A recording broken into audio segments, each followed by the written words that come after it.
My name is Nate Young, and you're watching BOBE.me. I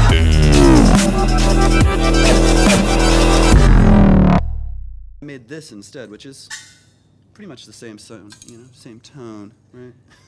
Well, this is my third time, yeah.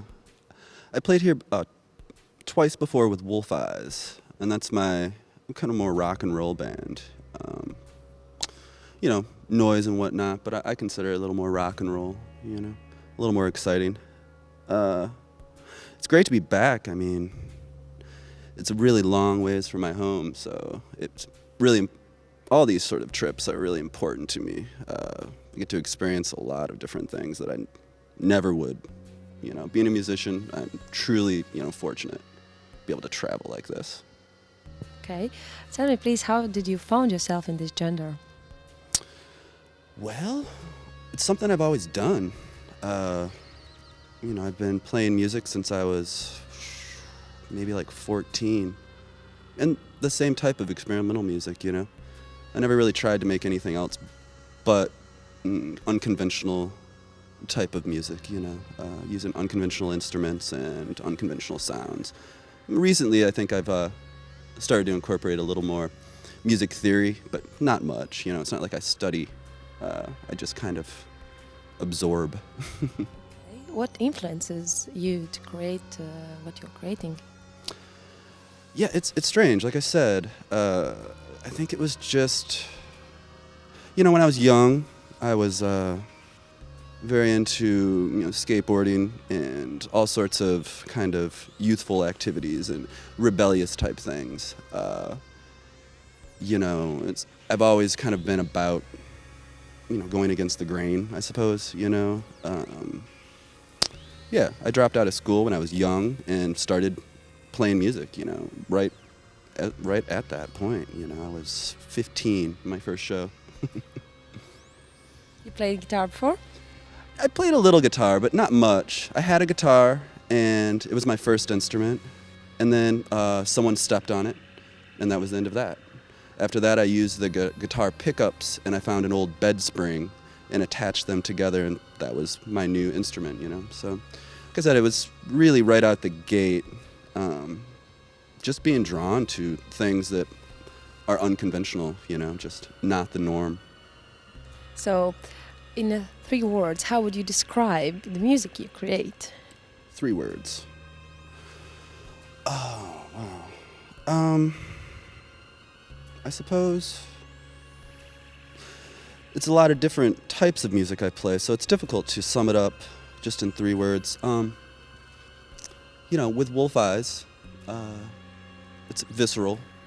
But with this project, with my solo work, I think it can be also really beautiful, delicate, but also kind of tense. So, yeah, let's say visceral, beautiful, and tense. Okay, tell me please more about your feelings working on this Sky Mesh project in this festival you will perform during the film In a Shadow of Death. This was a big challenge. I've never really had to deal with such an intense narrative in any of my work. The film is so dark and emotionally just kind of,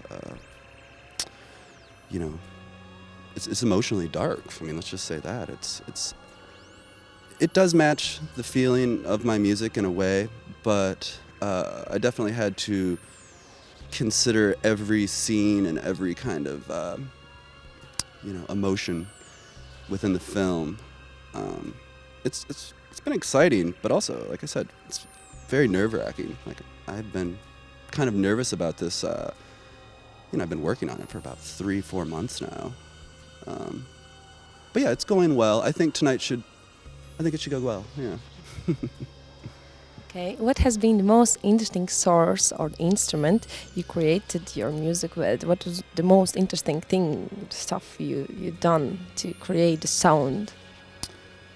Well, for this film, I used a lot of analog synthesizer, but trying to focus primarily on just low frequencies and bass tones.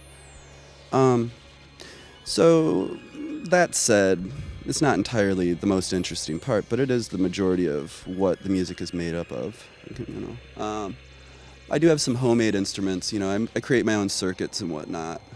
I have a black box on stage that you'll see that is triggered by triggered with contact. You know, my actual hands make the circuit complete, and my body is acting as a resistor. You know what I mean? Like as a knob, my body is the knob. So that is pretty interesting, I think. I think people will find that compelling and strange. Okay.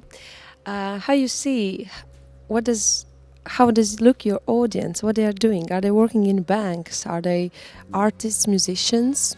Who they are? Yeah, I would say most of my audience are colleagues, you know.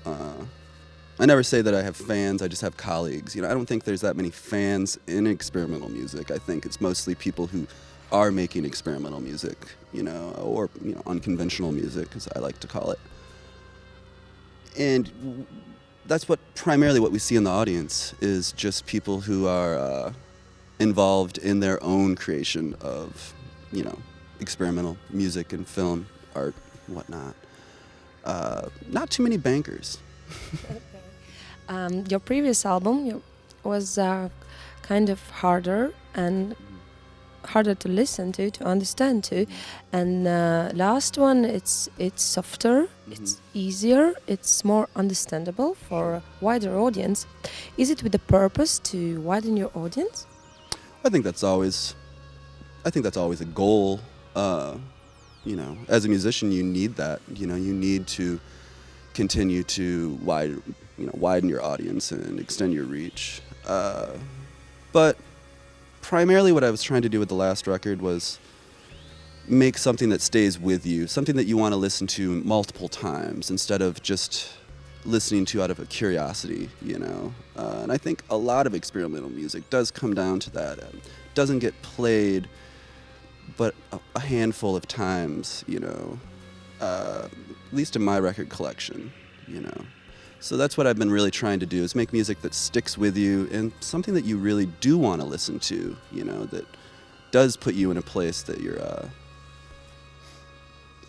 relaxed, you know, and open to, you know, abstract sounds. I think that's important. The contrast, it needs to happen, I think. There needs to be that kind of beauty and, you know, also that kind of ugliness, you know. What is the key of success to create the music the people would love to listen in your genre? How did you can approach more audience you are willing to approach with the music? Is there love somewhere, you know? Do you need to love someone or hate someone to create music and tell the story to the people? Well, yeah, of course. I think it's passion, you know. I think that's what you're talking about, right? And I think you have to be passionate 100%. And especially, like I said, in this type of experimental world, you know, without passion, you really just end up with bad art, you know? Tell me, please, like in your genre, the musicians are working more for fun and for the musicians, as you said, and as your own. So there's not a lot of possibilities to maybe earn the money. So tell me, please, how you earn the money, what you're doing in your daily life, or you're doing just music. Well, I like to consider myself sort of a hustler, let's say that, in a positive way. I'm a carpenter by trade. So that's always something to fall back on. And I have a family business. We build barns, pole barns, you know, for horses and whatnot. So that's always kept me very grounded and let me be able to risk, you know, take the risk and to travel and to not worry about money. I mean, money's never been that important to me, you know. Never really been too concerned about, you know, owning a boat or even a house, you know. I'm just really content with my simple life, my music, and yeah, we don't get paid much. No, not at all. I don't think there's a large enough audience, you know. You know, maybe someday there will be, but I'm not counting on it. Okay, what's love? What is love? Love to me, huh? Well, I think it is all those things. You know, it's my music. It's also, you know, my humble life. You know, like I said, I get to travel quite a lot, and that has kind of opened my eyes to different perspectives, which is nice. You know, seeing people and seeing the world from different perspectives. You know, that has continued to make me passionate about my music and my life. You know, without the travel, I don't think I would be so motivated to continue, you know, making records every year, you know. I mean, I try to do at least 2 records a year. And it's difficult, you know, with the travel and whatnot. But I like it, you know, that is my love, really, is my music and my life, you know. I have a girlfriend as well. I love her.